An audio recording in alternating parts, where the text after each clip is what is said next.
Hey Darwin's Hamster, I just watched your two videos on Israel.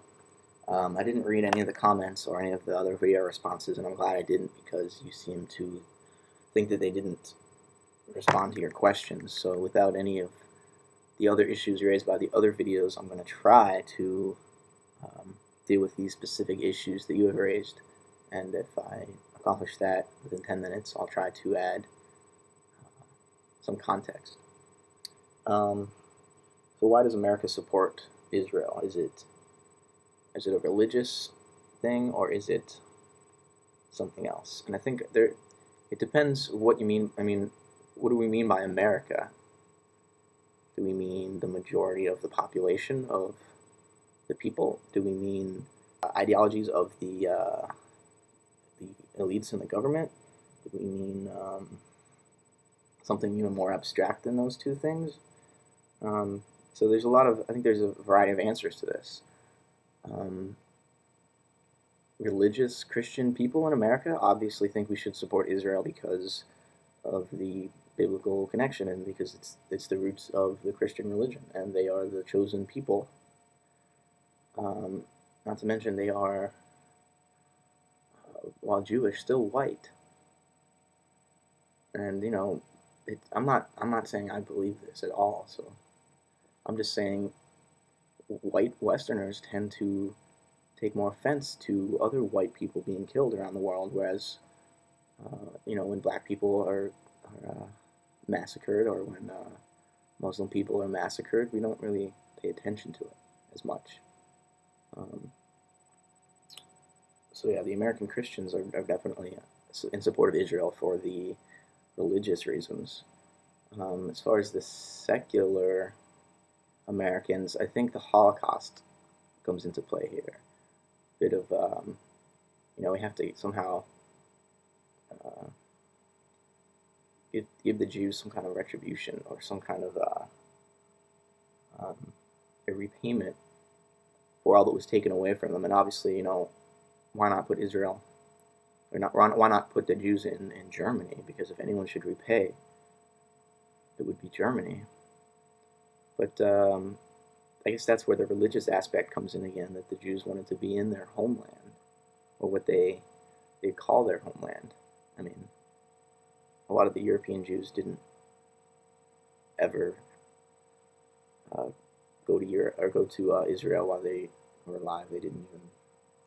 I mean, who knows? It just doesn't seem like they had an affiliation with Israel anytime within the last at least few hundred years, if not 1,000 years. Um, so it's hard to take religion out of the picture, but if we do take religion out of the picture, the only excuse for us to support Israel is the Holocaust. But that Holocaust is still a moral issue, and lots of times moral issues are, they interact with religious issues because where else are we going to get our values from? I mean, we could say that you can get values from rational discussion, but sometimes rational discussion can lead to maybe not rational discussion where it's an open forum, but a rational perspective can lead to a Hitler, because Hitler used various points to prove an argument about why the Jews were what was holding Germany back, and it convinced the people. So it was a one-way street. It was propaganda, and the German people were just in such a downtrodden state, and they needed some nationalism and a common enemy, and so they just soaked it up, and it wasn't an interactive discussion, so it wasn't a rational discourse or anything, but still, rationality can be, you can build a rational argument without maintaining certain moral standards that most people would agree upon are necessary. So rationality by itself sometimes is a little dangerous. But yeah, I try to put my alien thinking cap on. I went to. I'm half Jewish. I'm not religious. I've been to temple 2 or 3 or 4 times in my life. I've been to church more than that. My mom's Christian and my dad is Jewish. And actually, a few years ago, I was lucky enough to go on it's called Birthright. It's a trip to Israel that's paid for by Israeli philanthropists, and it's totally free. The airfare, the food, the um, hotels, free. It's paid for. All I had to pay for was a couple meals a day. And when I got there, I saw that this was really I mean, the reason it was all free was they wanted to get all of us American Jews to move back to Israel and to, lend our support to the Zionist movement. And it was a great experience, and I enjoyed it. But there was a definite push by all the Israeli representatives and officials when they would speak to us about the history of Israel and why we need people to come and it's so easy for me to become a citizen. For someone who's never, I mean, I like the Jewish tradition, and it's an interesting tradition, but I've never really gotten too involved in it. And yet, I can become an Israeli citizen tomorrow because I have a Jewish grandmother. Anybody else who wants to become an Israeli citizen is going to have to wait, at least 5 years if they're even ever going to let you in. So it's a strange thing to think that there's a country out there besides America that's just ready to take me in. Now I'm kind of an adventurous person, so I wanted to, I thought about it, but then I realized they have a mandatory military service for 2 years or a year for anyone who's under the age of whatever it is, 25, who becomes a citizen. So I kind of nixed that, and plus, it's a dangerous place over there, and the Middle East in general. American support for Israel might also have something to do with the fact that most of the bankers, the people that own the banks in the world, are Jewish. And I don't want to sound like a conspiracy theorist. I'm not suggesting that there's an Illuminati, but it does seem like there are a lot of very powerful and rich Jewish people that have a large,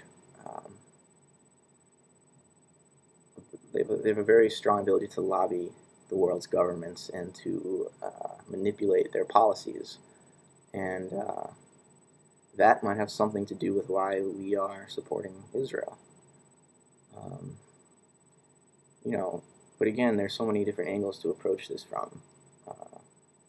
George Bush probably supports Israel because of the religious issue, or at least that's the way he presents himself. But who knows? Who knows? But just to give my opinion about the situation, hopefully I touched on your questions, but it does seem like our support of Israel is the main reason why the terrorists or the Islamic extremists and Al-Qaeda want to attack our country. And it's our support for them that's really motivating the hatred towards us. And very few of the presidential candidates acknowledge that.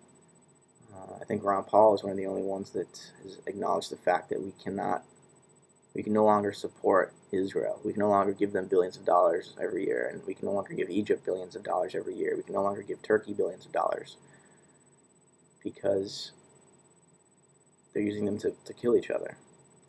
And I think, you mentioned in one of the videos that you don't think that if the Palestinians put down their weapons, that the Israelis would still fight them, and that's true. But I think the reason the Palestinians take up weapons is because they're almost like refugees in Gaza and in the West Bank. The economic conditions in those areas, and it's easy to say it's just their fault because they're not organizing their economy enough and they don't have the leadership, and that might be true. But the fact is, the conditions for those people are very low. They have a very low standard of living, and whose ever fault it is, they're angry about it, and they're looking for an enemy to blame. I don't really have time to talk about the relevance, but I wanted to bring up this issue of whether Judaism was a culture, a race, or a religion, because that might have something to add to this discussion.